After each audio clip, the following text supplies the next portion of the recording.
காஞ்சிபுரம் திருவள்ளூர் மண்டல தமிழ்நாடு வெற்றிக் கழக போக்குவரத்து தொழிலாளர் சங்கம் சார்பில் ஆலோசனை கூட்டம் நடைபெற்றது.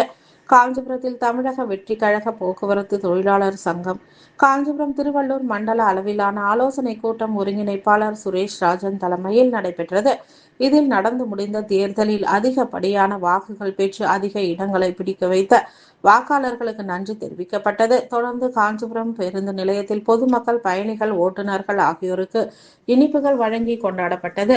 இதில் செங்கல்பட்டு பணிமனையை சேர்ந்த பாண்டியன், திருவள்ளூரை சேர்ந்த அர்ஜுனன், ஊத்துக்கோட்டை சேர்ந்த சுகுமார், பொன்னேரியை சேர்ந்த மாரிமுத்து என்கின்ற கண்ணன், மதுராந்தகம் பாபு, கல்பாக்கம் முருகன், கோயம்பேடு லோகு ஆகியோர் முன்னிலை வகித்தனர். இதில் ஏராளமான கட்சி நிர்வாகிகள், தொண்டர்கள், உறுப்பினர்கள் என பலர் கலந்து கொண்டு கொண்டாடினர். கோஷமிட்டு கொண்டாடினர். தலைமை தாங்கி நடத்திய ஒருங்கிணைப்பாளர் சுரேஷ் ராஜன் கலந்து கொண்ட அனைவருக்கும் நன்றிகளை தெரிவித்தார்.